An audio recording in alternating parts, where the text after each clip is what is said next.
પથ્થરદિલ માણસ પણ હોય અને અહીંયા આવીને જો જોવે તો એનું હૃદય દ્રવી ઉઠે એવી પરિસ્થિતિ અહીંયા આજે નજરે જોઈ છે.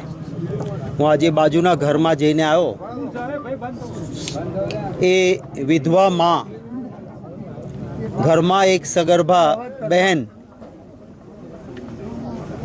નથી સરખું રહેવાની જગ્યા, એક પણ સંડાસ બાથરૂમ નથી રહેવા દીધું. અમાનવીય રીતે આપણે જ્યાં બેઠા છીએ આ બધી જે તોડફોડ થઈ છે, અહીંથી થોડા જ પગલાં ચાલો તો મોટો રોડ ત્યાં નીકળેલો છે. આ તરફ આ રસ્તો છે જ, અહીંથી 2 ઘર મૂકો એટલે પાછો રસ્તો છે. આગળ સોસાયટીની દિવાલ આવે છે. આ નવો રસ્તો કરવાની શું જરૂર હતી તમારે, મને કોઈ કહેશે ખરા? માત્ર એટલા માટે કે અહીંયા એક યુવાન આ આખા વિસ્તારમાં ડિમોલિશનની વિરુદ્ધ લડતા હતા એટલે એનું ઘર તોડવું છે. શું આ કોઈ લોકશાહીની રીત છે ખરી? આથી પાછળના ભાગમાં અમે ગયા, ત્યાં દલિત સમાજના સદંતર ગરીબ પરિસ્થિતિના લોકો સાવ નાની નાની જગ્યામાં, જ્યાં 30 ફ્લોટ ફળવાયા હતા, આજે 2 કે 4 ભાઈ થયા હોય તો એક ઓરડી કરીને રહેતા હતા. એ દલિત સમાજના ભાઈઓ હતા. એમના મકાનો ત્યાં તોડી નાખવામાં આવ્યા. કોઈ ક્યાંય નાનું એવી વસ્તુ ભાડેથી મેળવીને એમાં થોડી ઘણી ઈંટ પથ્થર ભેગું કરીને રહેનારો, કોઈ ભરવાડ સમાજનો ભાઈ, કોઈ બક્ષી પંચનો ભાઈ, 4 ક્ષત્રિય સમાજના પરિવારો, મોટા ભાગના અહીંયા રબારી માલધારી સમાજના ભાઈઓ. આ કોઈ આતંકવાદીઓ નથી, આપણા દેશના નાગરિકો છે. 1952માં દેશ આઝાદ થયા પછી જે રીતે માલધારી સમાજના ભાઈઓ માટે આ જગ્યા આપવામાં આવી હતી, એમને કોઈ ગેરકાયદેસર ક્યાંય આવીને ઘૂસેલા લોકો નથી. અને એ સમયે મ્યુનિસિપલ કોર્પોરેશનની આ હદ નહોતી. કોઈ રિઝર્વ પ્લોટ હોય તો એ આ સોસાયટીના માલિકના રિઝર્વ પ્લોટ થયા ને. અદાણી ટાઉનશીપ બનાવે ને એમાં રિઝર્વ પ્લોટ હોય તો એ ટાઉનશીપની માલિકી થઈ, એ કોઈ સરકાર ત્યાં બુલડોઝર નહીં મોકલે. સુપ્રીમ કોર્ટે વારંવાર કહ્યું છે કે કોઈનું પણ આસિયાનો તોડવાનો સરકારને અધિકાર નથી. જો જરૂર છે પબ્લિક ઇન્ટરેસ્ટમાં વિકાસના કામ માટે તો રહેઠાણ તોડતા પહેલાં પ્રિન્સિપલ ઓફ નેચરલ જસ્ટિસ, કુદરતી ન્યાયના સિદ્ધાંતનું પાલન કરો. નોટિસ પૂરતા સમયની આપો.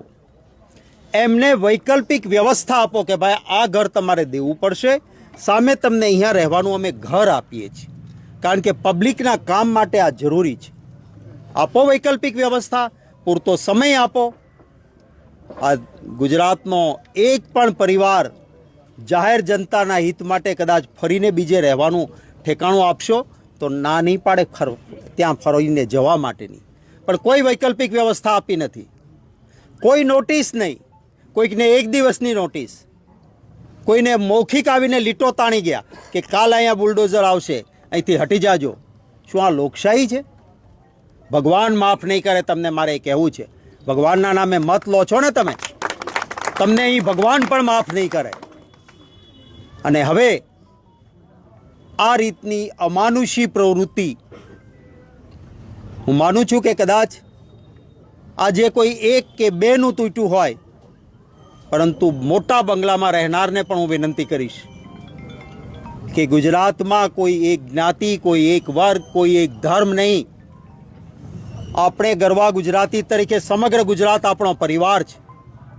બંગલામાં રહેતા હોય ને કોઈનું ઝૂંપડું તૂટે તો બંગલામાં રહેનારને દર્દ થવું જોઈએ. સમગ્ર ગુજરાત આ અવાજ ઉઠાવે કે જેથી ભવિષ્યમાં અહંકારથી હિન્દુ મુસ્લિમ કરીને મતો આપણને મળી જાય છે ને આપણે ક્યાં પડી છે, કોના બાપની હાડી બહાર જીતી જઈએ છીએ ને આપણે કોઈ ચિંતા નથી. આ જે અહંકાર છે, આ અહંકારને મારા વહાલા ગુજરાતીઓ તોડે એવો પણ હું અનુરોધ કરીશ, કારણ કે આ જે પ્રવૃત્તિ ચાલી રહી છે એ કોઈ સંજોગોમાં સાંખી લેવાય એવી પ્રવૃત્તિ નથી. અધિકારીઓ સાથે મારી વાત થઈ છે. અધિકારી કહે છે સાહેબ અમે તો શું કરીએ, સરકારનો આદેશ છે, અમે તો કાલ તમારી સરકાર હોય તો સરકાર કે એમ કરીએ ને આજે આ સરકાર છે તો એ કે એમ કરીએ, અમારા હાથમાં નથી. મારે સરકારને કહેવું છે કે સરકાર એ કોઈ સરમુખત્યાર ન હોઈ શકે. લોકશાહીમાં લોકોના મતોથી સત્તામાં બેઠા છો અને જેના મત આશીર્વાદ તમને મળ્યા હોય એના આશિયાના તોડતા પહેલાં તમને કેમ તકલીફ નથી પડતી? અનેક જગ્યાએ આ પ્રકારની પ્રવૃત્તિ હમણાંથી ઉપડી છે. ભાવનગરમાં પણ 1000 વ્યક્તિઓ જે સામાન્ય વ્યક્તિ છે ઈંટ પથ્થર કરીને એક આ પતરાના શેડ નીચે નાનું છાપરું બાંધતા માણસને કેટલી તકલીફ થતી હોય છે ખબર છે ખરી તમને? રોજનું લઈને રોજ કમાઈને રોજ ખાનારો માણસ માત્ર થોડીક મૂડી બચાવી ઈંટ પથ્થર ભેગું કરીને એક આશિયાનો બનાવે અને એને ફટાક દઈને તોડી નાખે તમારું બુલડોઝર આવીને. મેં અત્યારે જોયું, આટલા દિવસ થયા છે છતાં જ્યાં તૂટેલું છે ત્યાં પથ્થરને ઈંટ ઉઠાવીએ તો કોઈનો દુપટ્ટો છે, કોઈની સાડી છે. આ એને લેતા એ પરિવારને કેટલી તકલીફ પડી છે એનો અહેસાસ છે ખરો? કોઈના વાસણ પડ્યા છે અંદર, કોઈના બૂટ ચપ્પલ પડ્યા છે.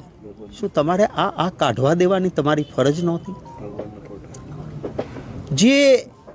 જે હિન્દુ ધર્મના નામે તમે મતો લો છો, અરે કમસે કમ એ ભગવાનના ફોટા તો કાઢવા દેવાતા. ઈંટો પથ્થરની નીચે એ ભગવાનના ફોટા નિસહાય રીતે આંખમાં આંસુ